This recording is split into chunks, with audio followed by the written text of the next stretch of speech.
사무엘상 2장 2절에서 7절까지입니다. 자, 오늘은 우리 사무엘상에 대해서 같이 은혜를 나누겠습니다. 우리 사무엘상에 들어가기 전에 먼저 우리 각자 자신들에게 이 질문을 해보십시다. 하나님께서 내가 현재 살아가는 모습을 보시고 요셉과 함께 동행해 주시고 또 믿음의 사람들과 함께 동행해 주셨던 것처럼 나에게도 하나님이 동행해 주시고 은혜를 베풀어 주실 수 있는 그런 중심, 마음, 태도로 살아가고 있는가? 요셉은 보디발 집에 있을 때, 감옥에 있을 때 늘 하나님이 동행해 주셨다, 그렇게 말씀을 했죠.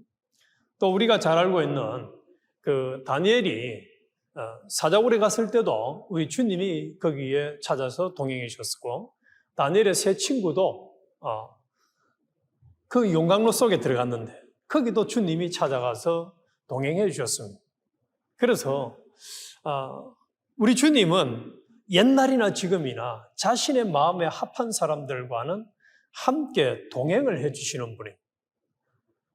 그러면 그 사람은 그곳이 천국이 되는 것이고 그것이 에덴 동산이 되는 것이고 그것만큼 좋은 것이 없습니다. 그러나 반대로 하나님이 이제 동행해 줄 수 없는 사람이 되면은 그만 버리게 되어지니까 그때부터는 그 삶은 사망의 삶이요 생지옥의 삶이 되어지는 거죠. 그래서 이것이 어디서 결정이 되어지느냐? 예레미야 17장 9절에서 10절에 보면은 만물보다 거짓되고 심히 부패한 것은 마음이라. 누가 능히 이를 알리오마는 나 여호와는 심장을 살피며 폐부를 시험하고 각각 그 행위와 그의 행실대로 보응하나니. 잠언 4장 23절에도 물어 지킬 만한 것 중에 더욱 내 마음을 지키라. 생명의 근원이 이에서 남이니라. 그래서 우리 주님은 마음, 우리의 중심을 보시는 분이라 그렇게 말씀을 하셨죠. 그래서 우리 주님이 우리의 중심과 우리의 행동을 보고 동행해 줄 수 있는 사람이 되느냐 안 되느냐가 우리의 인생이 성공과 실패, 또 복된 길을 걸어가느냐, 복받지 못하고 화된 길을 걸어가느냐가 결정이 되어집니다. 이 사례를 아주 잘 보여주는 것이 사무엘상입니다. 그래서 이 사무엘상에는 세 사람이 주인공으로 등장하는데 우리가 첫 번째는 사울이라고 얘기할 수 있고 사무엘, 그 다음에 사울왕, 또 사울왕의 시대가 끝나고 나서 이제 하나님이 다윗을 세우는 장면으로 이 사무엘상은 이루어져가 있습니다. 그런데 이 사무엘상이 시작될 때는 이 사사기 시대, 각기 자기 소원대로 자기의 소견대로 행하는 그런 이 암울하고 어두운 시대가 이제 끝날 무렵에 이 본문이 시작이 됩니다. 그래서 예수님이 오시기 전 한 11세기에서 10세기 초까지 이 걸쳐서 이제 이루어진 사건들을 기록을 하고 있습니다.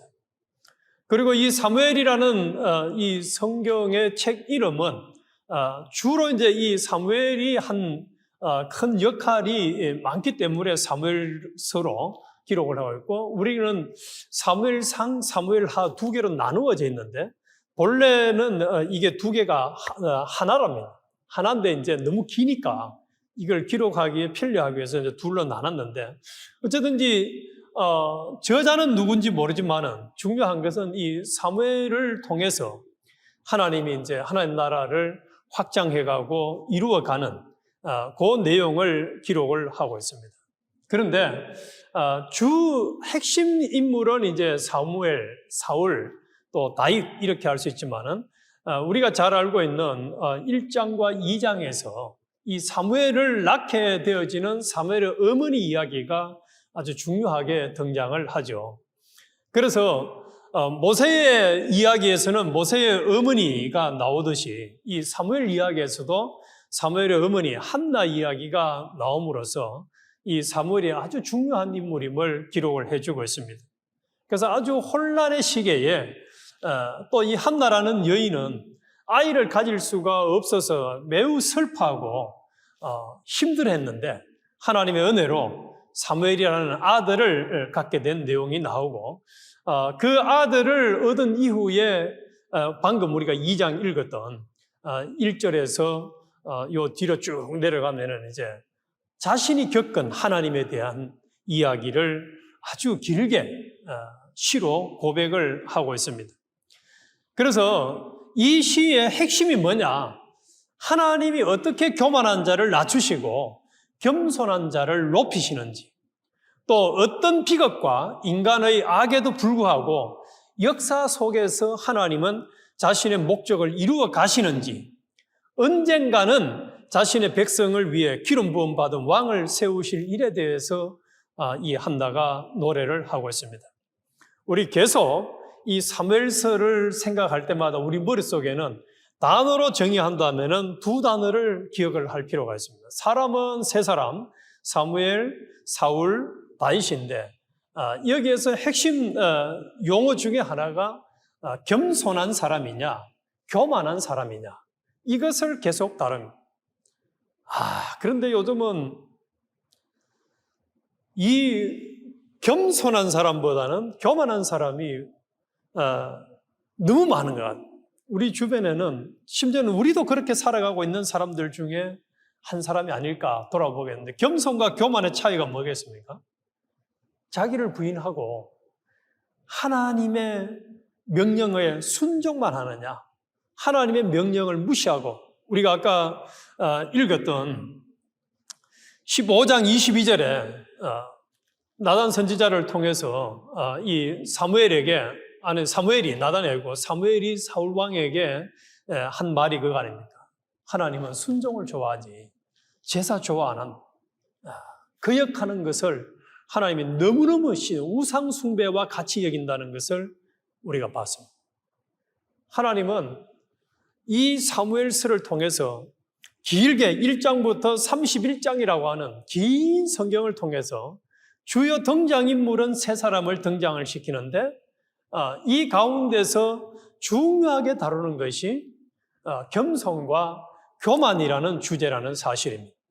그래서 하나님은 교만한 자를 낮추시고 겸손한 자를 높이신다. 그리고 아무리 인간이 악하게 이렇게 저렇게 살아도 하나님은 하나님의 계획을 반드시 이루어 가시는 분이다는 것을 분명히 보여주고 있습니다. 그런데 여기에 이제 아주 사무엘서에서 1등 공신이 누구냐? 사무엘입니다. 그래서 이 사무엘은 이스라엘의 위대한 선지자 겸 지도자가 됩니다. 그 자기 어머니를 통해서 힘들게 태어난 이 사무엘이지만은 하나님의 은혜를 주니까 그의 삶은 하나님의 은혜로 굉장한 일을 했습니다. 그런데 이 사무엘과 대조되는 사람이 또 하나가 나오는데 그 사람이 엘리 제사장과 그의 아들들이었습니다. 그래서 엘리 제사장과 그의 아들들은 교만하고 또 하나님을 무시하고 업신여기면서 자기 악하게 얼마나 행동을 했는지, 그래서 결국은 그들의 결실이 참 비참하게 끝나는 것을 성경은 보여주고 있습니다. 그래서 이제 이들의 행위 중에 악한 행위 중에 하나가 뭐냐 하면 이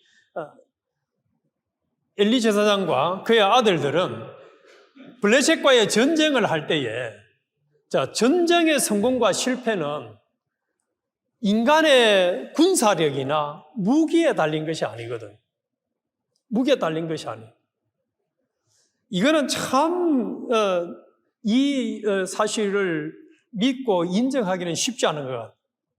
그 대한민국에서도 한국에서 예전에 그 교단적인 문제가 생기는 원인 중에 하나가 뭐가 있었냐면은 이 유엔군 철수를 반대하는 운동을 교회에서 해야 된다, 하지 말아야 된다는 얘기가 있었어요. 그것 때문에 교단이 나눠지기도 하고 아주 문제가 심각했습니다. 그래서 한쪽에서는 대한민국의 안보는 유엔군에 달린 것이다, 이렇게 주장하는 사람이 있고 그것이 아니라고 주장하는 쪽이 있었습니다. 그런데 이 전쟁을 하는 데 있어서 우리가 지난번에 여호수아서를 볼 때는 가나안과의 전쟁을 할 때에 하나님은 뭘 하라고 했습니까? 그들에게 너가 성경 묵상하라고, 그리고 그 말씀대로 순종하라고 했어요. 무기 잘 다듬으라, 군인 많이 모으라고 하지 않았어요.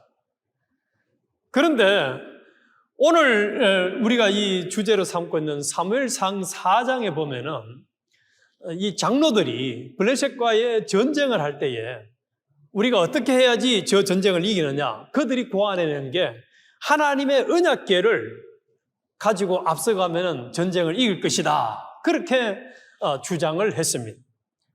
그리고 그 주장에 동조한 이스라엘 백성들이 이제 실제로 언약궤를 가지고 와서 전쟁을 치렀는데 전쟁은 어떻게 됐냐? 패망하고 말았습니다.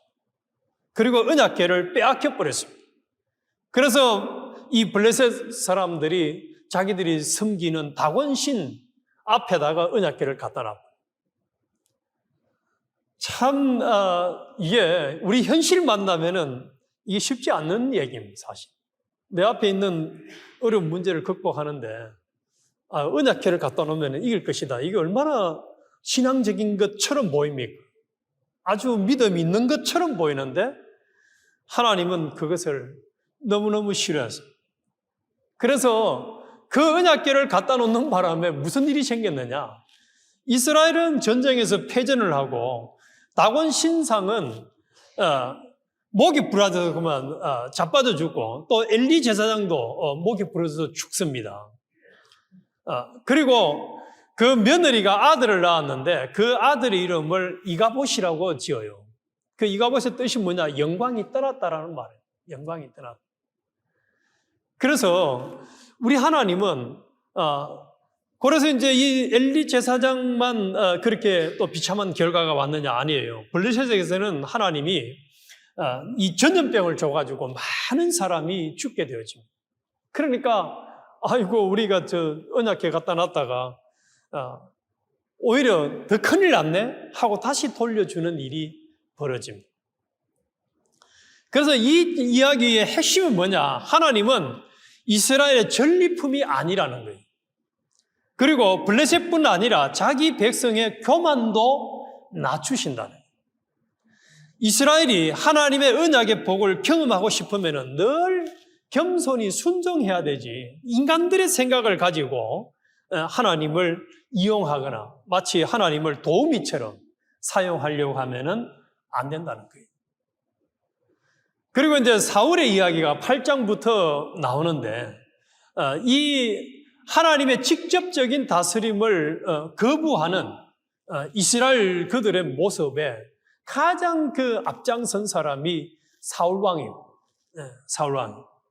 그래서 이 사울은 첫 번째 이제 이스라엘 백성들이 왕으로 세워달라고 해서 사사시대도 이제 끝나고 우리도 나라가 잘 되려고 하면 왕이 있어야 된다 해서 이제 하나님 앞에 왕을 세워달라고 아우성을 지르니까 하나님이 못 이긴 척하고 그냥 그러면 왕을 세워라 이렇게 해서 이제 세워진 첫 번째 왕이었죠. 그래서 이 사무엘이 하나님께 이제 백성들의 소원을 물으니까 그들의 동기는 잘못됐지만은 그들이 원한다면은 세워줘라 이렇게 하나님이 허락을 해서 등장한 사람이 사울이었습니다. 그런데 그 사울은 처음에는 아주 겸손했다라고 성경은 기록을 하고 있었습니다.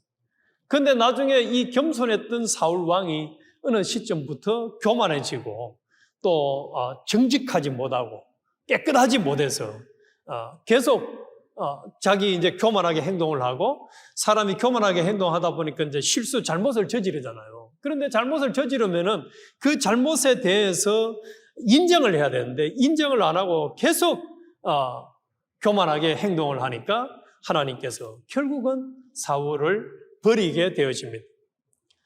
그래서 이 사울을 하나님이 처음에 세울 때에 이 자기들이 원해서 이제 세워지니까 이거 잘된 것이다 생각할지 몰라도 우리가 여기서 꼭 하나 기억을 해야 될 것은 하나님은 이스라엘 백성들을 다스리는 것을 통치자, 그냥 단순히 하나님이 아니라 신정이라고 하죠. 그것을 하나님이 직접 하나님의 종들을 통해서 다스리기를 원하는데 왕을 세워가지고 다스리기를 원하는 이스라엘 백성들의 그 기대는 우리 하나님 앞에 통치받기 싫다, 다스림받기 싫다는 거예요. 인간에게 다스림을 받고 실력 있는 인간이 우리를 지도해서 이 나라가 잘 되기를 원하는 이 교만, 이 악, 이것을 하나님이 그냥 지나치지 않는다는 것을 성경은 분명히 보여주고 있습니다. 그래서 또 왕을 세웠더라도 하나님은 그 왕이 하나님 말씀에 순종하는 왕을 원하십니다. 우리 다 기억하시겠습니다만은 다윗이 나중에 자기 아들 솔로몬에게 네가 왕을 계속하려고 하고 네 자손들이 잘 되려고 하면은 뭐 하라고 하죠? 네가 하나님 말씀 순종해야 된다. 하나님 말씀 순종해야 된다. 그런데 이 솔로몬도 오랫동안을 그만 하나님 말씀을 순종하기보다는 교만하게 살다가 나중에는 후회만 한없이 하죠. 그래서 이 옛날이나 지금이나 하나님은 우리에게도 원하시는 것이 하나님 말씀에 순종하는 왕, 또 순종하는 사람, 순종하는 지도자, 순종하는 백성들을 원하십니다. 그래서 이스라엘이 택한 사울 왕은 패역하고 교만해서 결국은 낮추셨다, 버리셨다는 것이 13장에서 15장까지입니다. 그래서 이제 이 사울이 하나님 앞에 이렇게 교만하고 또 하나님의 버림받는 이 시점에 하나님은 이스라엘을 또 사랑해서 이제 누구를 세우느냐?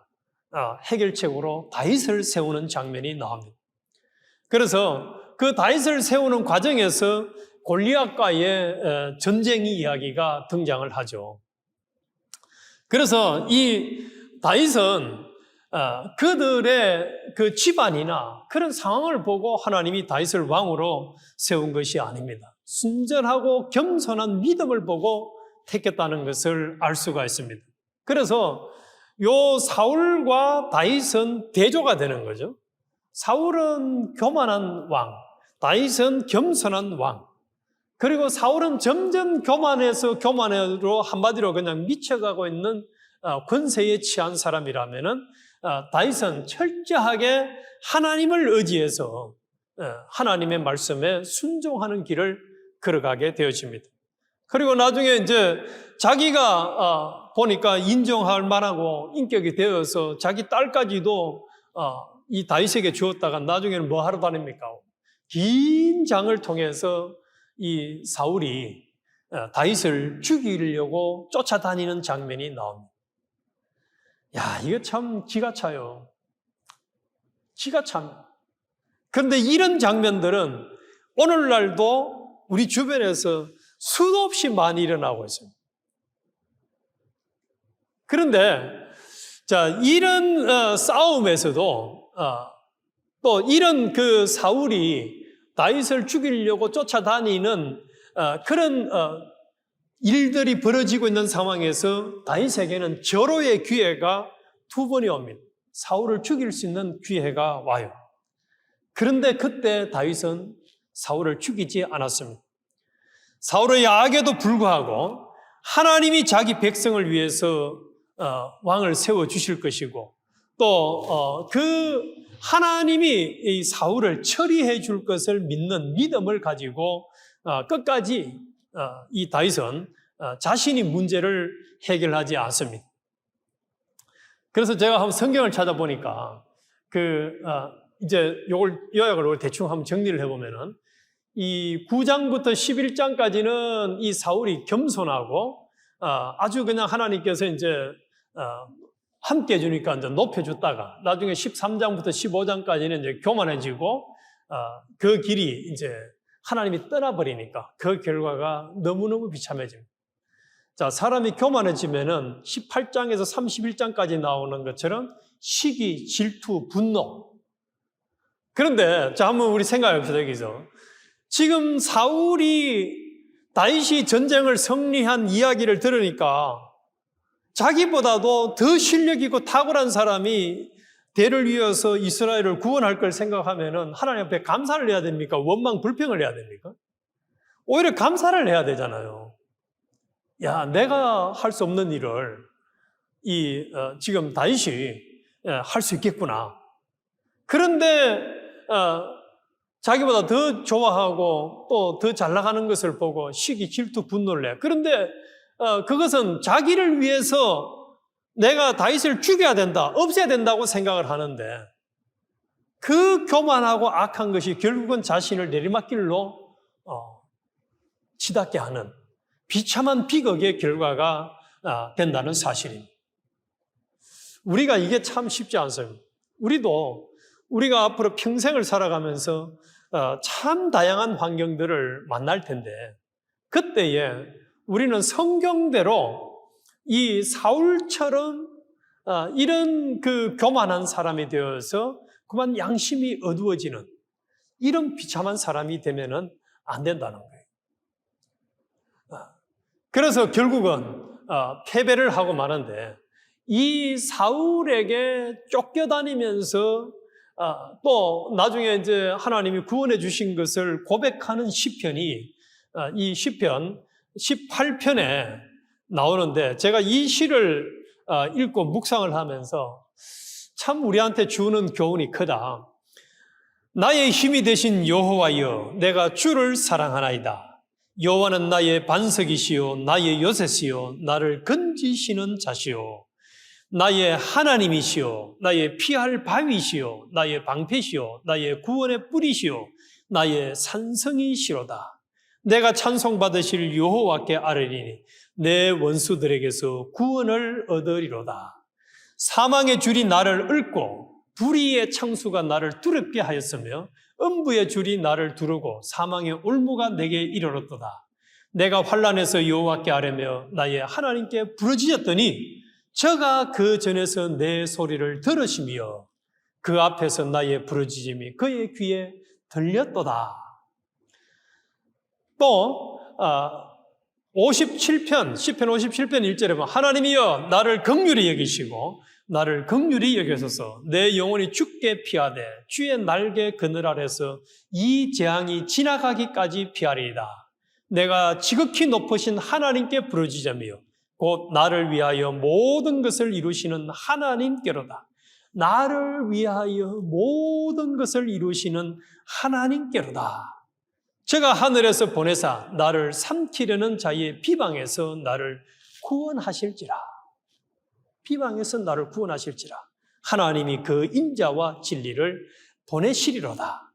그래서 이 사울에게 쫓겨다니면서 이 다윗은 시편을 여러 편의 시를 짓는데 그 대표적인 시가 이제 이 내용이라고 볼 수 있는데, 자, 우리가 이 사무엘을 통해서 하나님은 우리에게 다른 건 다 잊어먹어도 누구처럼은 되지 말라는 거죠. 결론적으로 사울처럼은 되지 말라는 거예요. 사울처럼 되면 안 된다는 거예요. 또 엘리 제사장처럼 교만한 사람이 되어지고 그 부전자전, 그 아들까지 교만한 사람이 되어지니까 하나님이 비참하게 결과를 만드신다는 거예요. 그러나 반대로 사무엘이나 다윗처럼 하나님을 의뢰하면서 하나님께 모든 걸 맡기고 순종하는 사람에게는 하나님이 그를 붙들고 사용하시고 또 지켜주시고 은혜를 주신다는 거예요. 특히 사울에게 쫓겨다니면서 그 긴 동안 시편을 읽어보면은 그 쫓겨다니는 삶이 얼마나 힘들었는가. 다윗도 인간이기 때문에 그 뭐 고뇌는 이루 말할 수 없는 거예요. 그런데도 시편을 통해서 자신의 고백을 어떻게 합니까? 하나님만 의지하면서 하나님을 피난처로 산성으로 요새로 삼고 반석으로 삼고 하나님께 모든 걸 다 맡기고 자신이 처리하는 일을 하지 않았습니다. 이게 겸손한 거죠. 그래서 하나님이 결국은 하나님을 의지하는 하나님의 사람이 될 때 하나님이 그 사람을 사용하시고 높이신다는 사실. 그래서 우리는 이 사무엘서를 통해서 결론으로 한마디로 하면 이러면 하나님의 사람이 되라는, 하나님이 붙들러서 사용할 수 있는 하나님의 사람이 되라. 이건 사무엘서를 통해서 이야기하는. 그러나 반대로 이 사울처럼 또 엘리 제사장이나 그 외에 많은 이 블레셋 왕들처럼 하나님을 무시하고 다른 걸 의지하면서 자기 것을 자랑하고 그걸 힘으로 살아갈 때에 하나님은 다 그들을 낮추신다는 거죠. 근데 요 믿음을 우리가 이 사무엘서를 통해서 가지고 평생을 살아간다면은 우리 이 자리에 있는 우리 모두들은 굉장히 그 평강을 얻고 또 성령의 열매 중에 온유한 삶이 있잖아요. 온유한 삶. 온유한 삶을 살아갈 수 있는 거예요. 왜요? 하나님께 다 맡겨버리고 겸손하게 그냥 하나님의 은혜 주실 것을 믿고 살아가니까 내가 문제 해결할 일이 없잖아요, 이제. 그러면은 얼마나 그 삶이 평안하고 복된 삶을 누릴 수가 있는지. 그래서 우리 사울, 사무엘, 다윗, 겸손, 교만. 더 한마디로 줄이면은 하나님의 사람이 되라. 겸손한 사람, 하나님의 명령에 순종하고 하나님께 모든 걸 맡기고 믿음으로 나아가서 하나님의 사람이 되면은 하나님이 다윗을 통해서 구원 역사를 이루어 가시고 큰 일을 하신 것처럼 우리도 그렇게 될 수 있다는 거죠. 그래서 앞으로 우리를 통해서 하나님이 얼마나 일을 하실지는 모르지만은 오늘 우리가 결단하고 하나님 앞에 기도할 일은 죽을 때까지 교만한 사람이 되지 않게 해주세요. 하나님을 끝까지 의지하며 의뢰하며 겸손하게 살아가겠습니다. 어떤 상황과 역경이 와도 하나님만 의지하고 하나님께 모든 걸 맡기고 하나님의 명령에 순종하는 사람 되게 해주세요. 그래서 하나님의 사람이 되게 해주세요. 우리 자신들을 위해서도 기도하고 우리 소속한 식구들을 위해서도 기도하도록 하십시다.